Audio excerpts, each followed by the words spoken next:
Hey, let me let me tell y'all something. And this is one of the most serious things that I've ever said. Maybe even one of the most emotional and personal things that I've ever said.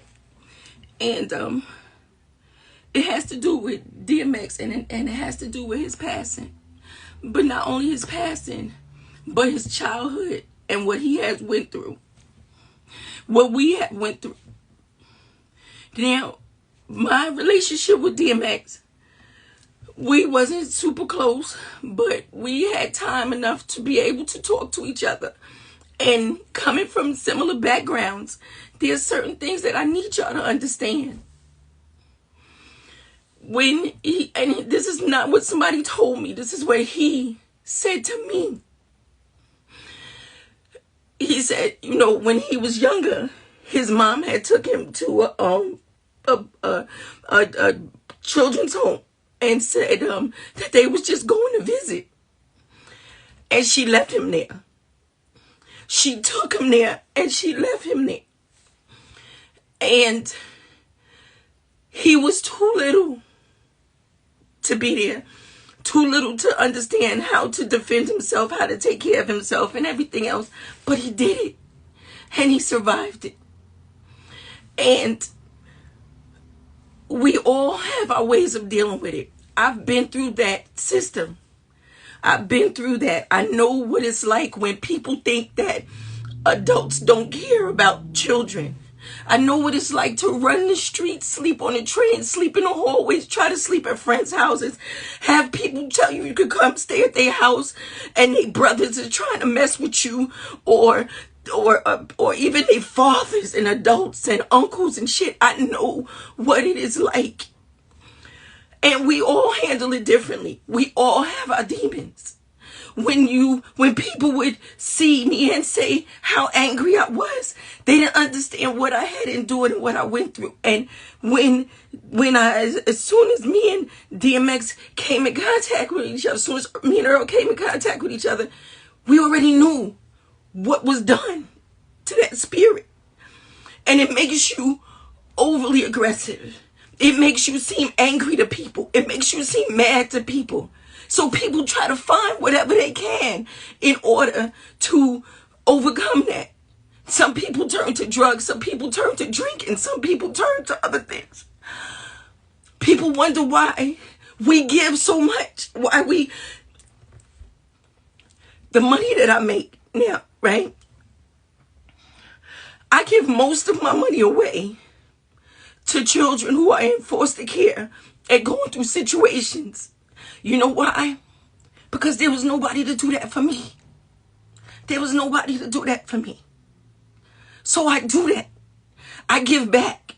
I try to make everybody happy. I try to keep everybody good because of what I may be dealing with on the inside. Everybody is fighting their own fucking demons. So when I think about it right now, I think about the fact that when that certain amount of peace comes along, why do you think, let me tell you why Roxanne Shante don't drink or don't use drugs. You know why? Because I'm so afraid to find some fucking peace in it that I would never stop. I'm so afraid to find some fucking peace in it. I still now fight with going to sleep. When I'm up and I'm posting 3, 4 o'clock in the morning, I'm not happy that I'm up 3, 4 o'clock in the morning posting, knowing that I got to start my day all over again. But that's because when you go through those systems and you go through that, you learn how not to sleep. You learn how not to sleep. So you up, and every time somebody shows you the least little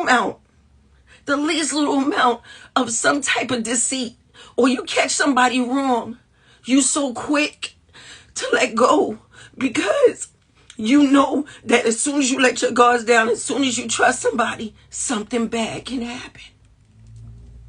Something really bad can happen because you've done it. To miss out on a childhood And then people wonder why you make the mistakes you make. Yeah, I make mistakes all the time. And they say, oh, you probably suffer from arrested development. Oh, you probably have this. You probably have that. No, I went through some fucking shit too early in life. I went through it when I wasn't supposed to. That's what it was. I went through it when I wasn't supposed to.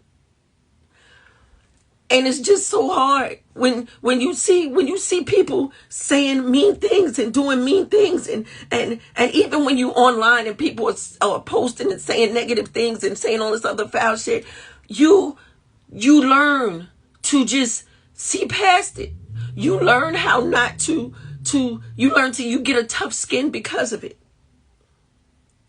So my heart is hurting right now. But in a way, I know that he has found some fucking peace. I do. And I'm saying this right now because for all of us who have experienced it, for everybody that's been out there that has went through the foster care system and had a bad experience, because I'm not going to say all foster parents is bad, because I have a sister who's a foster care parent because she wanted to be one of the good ones. When you have been a check child, that means they take them and they take you in their house because they only want a fucking check. And then you go into this fucking hip hop field and they only fucking nice to you because you're a commodity and you making them some fucking money. It's like this cycle never fucking stops. It just never stops. Oh my God. So just know that there were people that were out here that were trying to help him. People that he could talk to. But you can't, nobody can fix what is unreachable inside of you. And it's just rough. And I just need to say that. So if you know a child and you see a child in foster care, or you see a child that's going through something, man, help them. Say something. Say something to their parents. Do something. Because you never know who that child is going to grow up to be. You never know who that child is going to grow up to touch. You never, ever know. You just don't know. And you just don't know.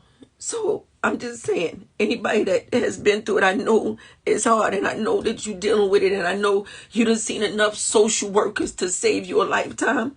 But maybe there is some type of therapy you get. Sometimes it's not even about wanting to grow up and be rich and have money. That's not it. It's not wanting to grow up. It's about wanting to find some peace, some happiness, a family that is yours. That's what you really want. That's all you want. I took in kids because I wanted kids to feel happy. I wanted them to feel a place that they could go and be loved. And yeah, my mouth may be foul, but they know they would never be hurt. They know they would be fed. They knew I would share my last. That's all you want. That's all you want. That's all you want. So I needed to say that. I just needed to say that.